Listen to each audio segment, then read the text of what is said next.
Welcome, everyone. Today, we are going to embark on an exciting journey into the world of geometry, specifically focusing on one of the most fascinating shapes, the circle. A circle is a simple yet intriguing shape. It's a closed curve where every point on its boundary is at the same distance from a single point known as the center. Imagine tying a string to a pencil and holding the other end at a point on a paper. As you move the pencil around, keeping the string tight, you'll draw a circle. Now, let's zoom into the circle's heart, the center. Any point which is at equal distance from anywhere from its boundary is known as the center of the circle. Like O is the center here. Speaking of distances, let's talk about the radius. The distance from the center of a circle to any point on its curved edge. It's like the lifeline of the circle, defining its size. Whether you measure it upwards, downwards, or sideways, it remains constant. Now, if you stretch the line from one edge of the circle, through the center, to the other edge, you've got the diameter. It's twice as long as the radius and cuts the circle in half. Think of it as a bridge connecting two points on the circle's boundary. Ever wondered about the distance around a circle? That's called the circumference. It's like taking a walk along the circle's edge and measuring the path you've covered. To find out how long our walk is, we use the formula for the circumference, which is 2 pi times the radius. This magical number pi, is what connects the radius with the circumference, making our calculations possible. But what if we wanted to paint the inside of our circle? We'd need to know its area. The formula for the area of a circle is pi times the radius squared.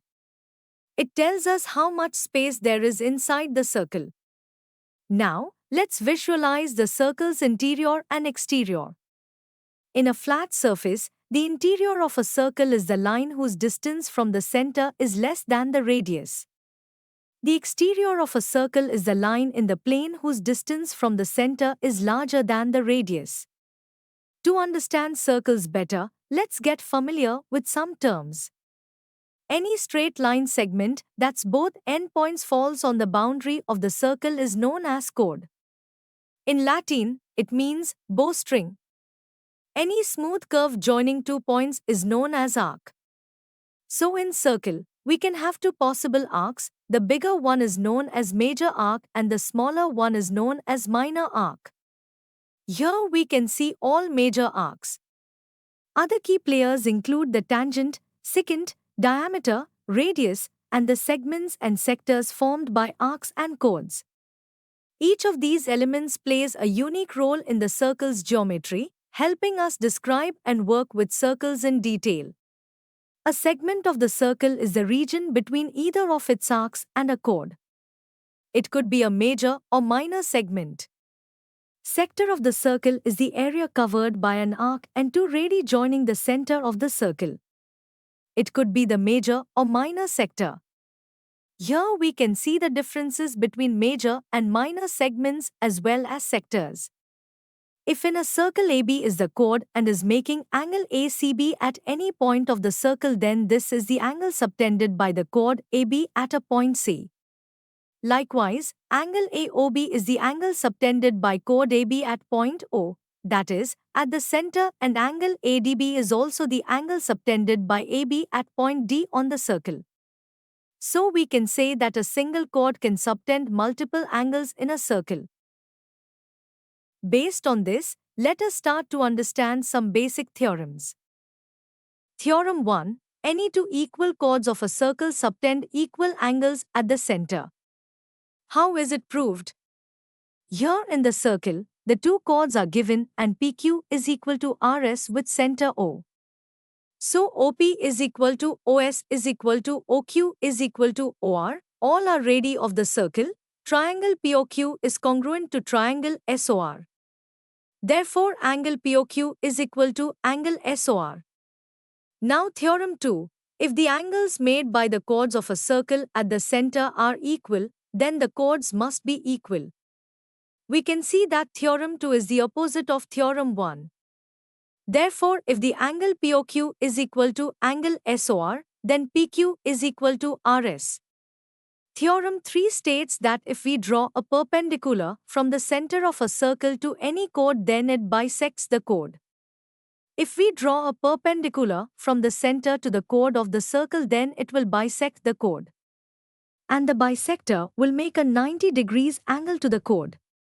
This can be proved by the following steps in triangles OXA and OXB.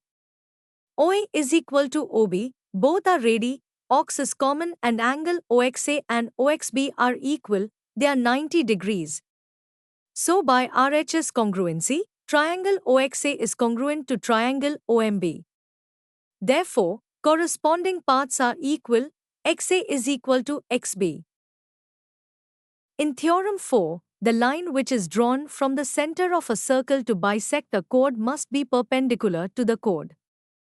If we draw a line OB from the center of the circle O to the midpoint of the chord AC, that is B, then OB is the perpendicular to the chord AB. Therefore, OB is perpendicular AC. Theorem 5 states that there is one and only one circle passing through three given non-collinear points. This circle is known as circumcircle.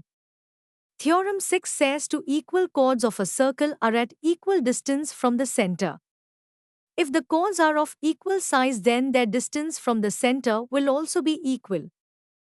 This can be proved in the following steps. As we know, the perpendicular from the center of a circle to a chord bisects the chord. So, AM is equal to MB is equal to AB by 2. Similarly, CN is equal to ND is equal to CD by 2. Since AB is equal to CD, we get AM is equal to CN. In triangles OMA and ONC, OA is equal to OC, radii of the circle. AM is equal to CN, from above. Angle OMA is equal to angle ONC, both are 90 degrees. So by RHS congruency, triangle OMA is congruent to triangle ONC, therefore corresponding paths OM is equal to ON. Theorem 7 states that chords at equal distance from the center of a circle are also equal in length. This is nothing but the reverse of Theorem 6. Theorem 8 states that the angle subtended by an arc at the center is twice the angle subtended by the same arc at some other point on the remaining part of the circle. Angle POQ is equal to 2 times angle PRQ. If angle POQ is 120 degrees, then angle PRQ will be 60 degrees. In Theorem 9, we see angles from a common chord which are on the same segment of a circle are always equal. This is nothing but an extension of Theorem 8, as we can see that the angle A and angle B will always be twice of angle C. Therefore, angle A is equal to angle B always. Theorem 10, any pair of opposite angles of a cyclic quadrilateral has the sum of 180 degrees. Angle A plus angle C is equal to 180 degrees and angle B plus angle D is equal to 180 degrees. Theorem 11 is nothing but the reverse of Theorem 10. If the pair of opposite angles of a quadrilateral has a sum of 180 degrees, then the quadrilateral will be cyclic. Conclusion: we were able to learn different properties of circles. We hope that you have understood the topic. You can now study chapter notes, watch video lectures and solve MCQ tests of this chapter on Eduref to ensure you score well in your school exams. And that's not all.